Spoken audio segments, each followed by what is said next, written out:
victims in Ottoman Turkey during the First World War. Because in that case, as in this case, once again, it wasn't the most powerful members of the regime who were pulling the levers and making things happen, but rather it was lower level officials out in the field who were in contact with the victims directly, who were responsible for ultimately perpetrating the crimes. And we see some other interesting parallels as well.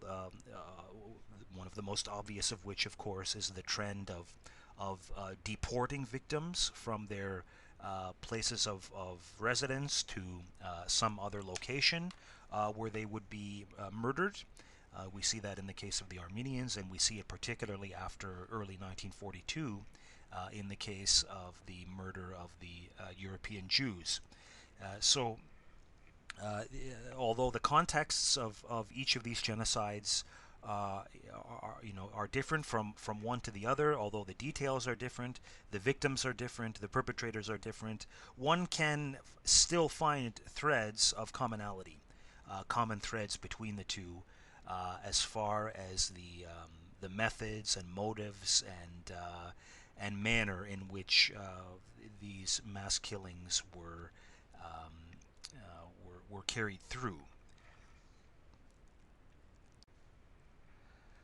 So as far as the consequences of the Holocaust are concerned, we find somewhere between 5 and 6 million European Jewish victims, and this excludes victims of other ethnicities or other types of enemies of the state, many of whom could also be considered victims of genocide. But the Jewish victims alone amounted to something like 2/3 of all European Jews who were alive at that time, or about 1/3 of all of the Jews in the world. So as we saw in our definition of genocide, you don't have to kill every last member of a group, of an identifiable ethnic, cultural, or religious group, in order in order for the action to be considered genocidal. But when you're talking about 2/3 or 1/3, that's more than enough. More than enough, for such a series of measures to be considered genocidal. And what we found what we find in the case of the destruction of the European Jews, or of the overwhelming majority, large majority of European Jews, is that in sum, about 3 to 4 million perished in the so-called camps or extermination facilities, places like Auschwitz or Belzec or Sobibor, Treblinka, and various others, and that about 1 to 2 million were killed elsewhere, usually not far from where they lived, with the bulk of these victims perishing in occupied USSR at the hands of the Einsatzgruppen. And so, as in the case of the murder or genocide of Turkish Armenians living in Turkey during the First World War, we can ask what implications the destruction or genocide of European Jews and other groups during the Second World War had, especially with respect to total war. And where we find, and here's where we can maybe draw some interesting contrasts, because in the case of the Armenian genocide, we could argue that that the genocide of Armenians was perhaps a byproduct of a total war scenario, and that while the motives for that genocide predated the First World War, actually clearly by a long period of time, that the actions as they were carried out in 1915 and 1916 were in many respects a byproduct of the context of total war. But I think the difference that we see in the case of the Holocaust and the genocide of European Jews in the Second World War is that it's not simply a byproduct of total war, but it's actually a focal point or an aim of Germany's wartime strategy. So in this case, it's not really a means to an end in a total war strategy, but rather it's an embodiment of a motive for waging total war in the first place, right?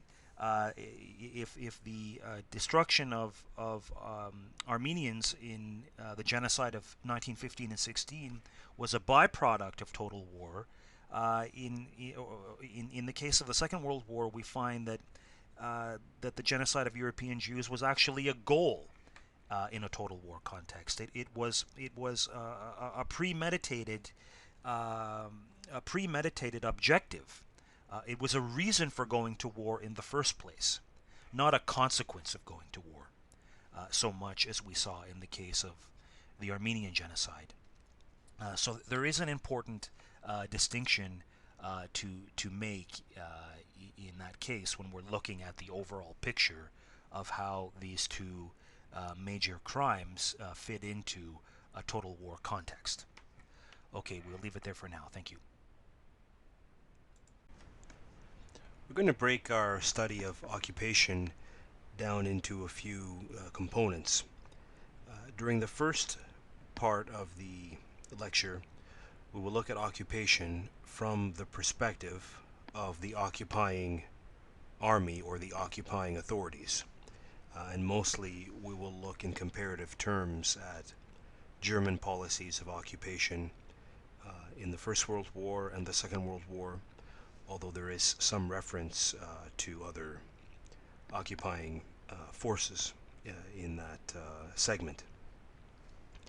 And then the second half of the lecture, again, we break down into a few different component parts where we consider occupation from the perspective of those whose nation or space is occupied by the foreign army or foreign authorities.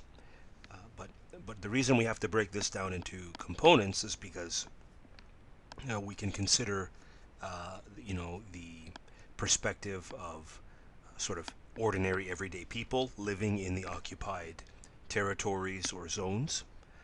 We could also consider the perspective of those individuals living in the occupied territories who are engaged in some forms of resistance activities, and there are various forms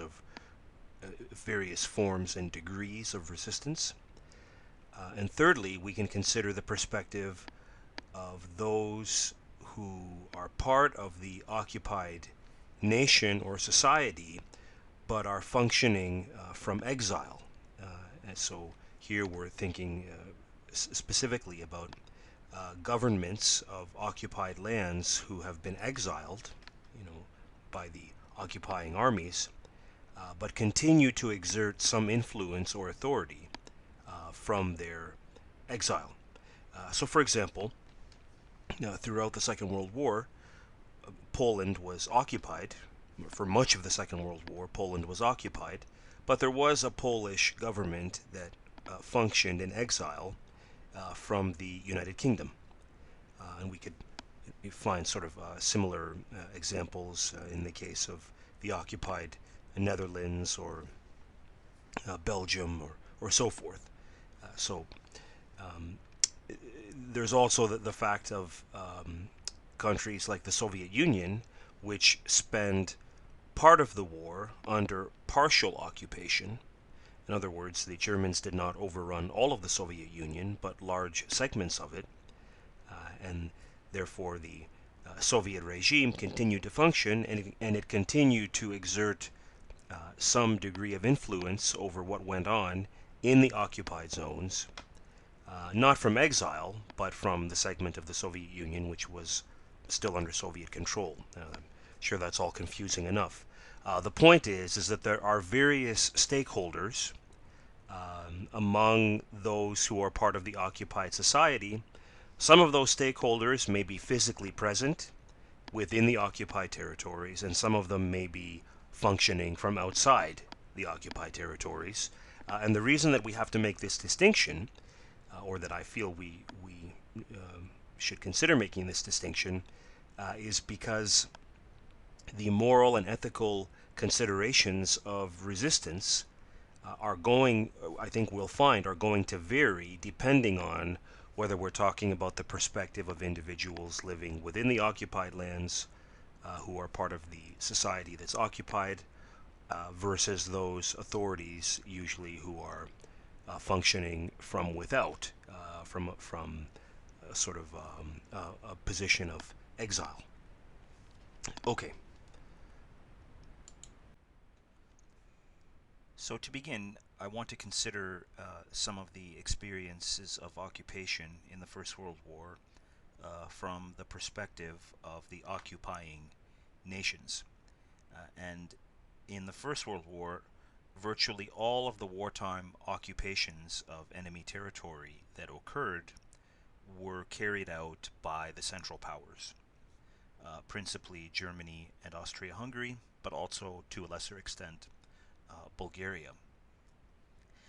And we really don't have very many examples of Allied occupations of Central Powers territory. With a few exceptions, I suppose we could consider the presence of Allied forces in the German colonies in Africa to represent a sort of occupation, although the territory was colonial territory and not, strictly speaking, German territory. And the other exception, of course, would be in 1914 during the brief Russian invasions of East Prussia, which ended with the Russian defeat at the Battle of Tannenberg.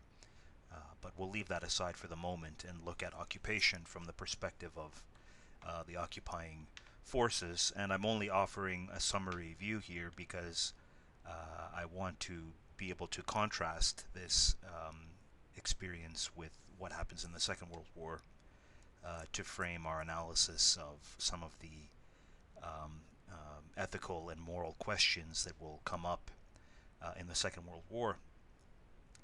So, in the case of the First World War, we can make some generalizations about how occupations were carried out and what the experiences were like, both for the occupiers as well as the occupied, if you will, those who lived in the occupied areas.